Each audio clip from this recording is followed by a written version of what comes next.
जब सभ्यताएं जन्म ले रही थी तब देव और दानव दोनों इस धरती पर थे। तब कुछ ऐसी शक्तियां भी जन्मी जिन्हें मृत्यु छू भी नहीं सकी। ये है चिरंजीवी, ऐसे योद्धा, ऋषि और देव भक्त जो हजारों सालों से जीवित है और शायद आज भी हमारे बीच है। चिरंजीवी एक संस्कृत का शब्द है जिसका अर्थ है अंत तक जीवित रहने वाला। लेकिन ये अमरता किसी वरदान से ही नहीं बल्कि कई बार श्राप से भी मिली है। हिंदू ग्रंथों जैसे महाभारत और रामायण में इन अमर आत्माओं का जिक्र मिलता है। कहा जाता है ये लोग तब तक जीवित रहेंगे जब तक कलयुग समाप्त नहीं होता। हमारे आज के इस वीडियो में हम उन 7 लोगों के बारे में जानेंगे जो आज भी अमर हैं। अश्वत्थामा एक ऐसा नाम जो डर और रहस्य से जुड़ा है। गुरु द्रोणाचार्य का पुत्र जिसने महाभारत युद्ध में क्रोध में आकर पांडवों के पुत्रों की हत्या कर दी। इस पाप के लिए भगवान कृष्णा ने उसे भयंकर श्राप दिया, तू अमर रहेगा लेकिन दर्द और अकेलेपन के साथ। कहा जाता है उसके माथे का घाव आज भी नहीं भरा और वो आज भी जंगलों में खंडहरों में भटकता है।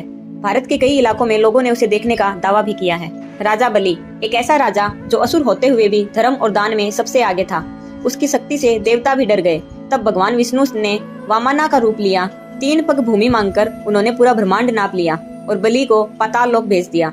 लेकिन उसकी भक्ति से प्रसन्न होकर उसे वरदान मिला कि वो हर साल धरती पर आएगा। केरल का ओनाम फेस्टिवल आज भी उसी की वापसी का उत्सव है। वेद व्यास वो महान ऋषि जिन्होंने वेदों का विभाजन किया और महाभारत जैसे विशाल ग्रंथ की रचना की। कहा जाता है कि वो सिर्फ लेखक नहीं बल्कि भविष्य देखने की क्षमता रखने वाले ऋषि थे। मान्यता है कि वेद व्यास आज भी हिमालय में जीवित हैं और समय आने पर फिर प्रकट होंगे। हनुमान शक्ति, भक्ति और निष्ठा का सबसे बड़ा प्रतीक। रामायण में उनकी शक्ति का कोई मुकाबला नहीं, लेकिन उनकी सबसे बड़ी शक्ति थी भगवान रामा के प्रति उनकी भक्ति। उन्हें वरदान मिला कि जब तक राम नाम लिया जाएगा वो इस दुनिया में रहेंगे। कई भक्त मानते हैं कि आज भी संकट के समय हनुमान जी उनकी रक्षा करते हैं। विभीषण रावण का भाई, लेकिन उसने हमेशा धर्म का साथ दिया। जब रावण ने सीता का हरण किया तो विभीषण ने उनका विरोध किया। भगवान राम ने उसे लंका का राजा बनाया और उसे अमरता का आशीर्वाद दिया।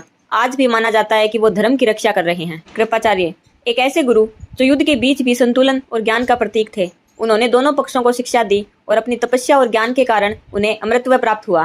कहा जाता है कि वो आने वाले युगों में भी ज्ञान देते रहेंगे। परशुराम जी भगवान विष्णु का छठा अवतार, एक ऐसा योद्धा जिसने अन्याय के खिलाफ 21 बार पृथ्वी को क्षत्रियों से मुक्त किया। लेकिन उनका मिशन अभी खत्म नहीं हुआ। कहा जाता है भविष्य में जब कल्कि अवतार आएंगे तो परशुराम उन्हें युद्ध की शिक्षा देंगे। ये 7 चिरंजीवी सिर्फ कहानियां नहीं बल्कि हमारी संस्कृति और आस्था का हिस्सा हैं।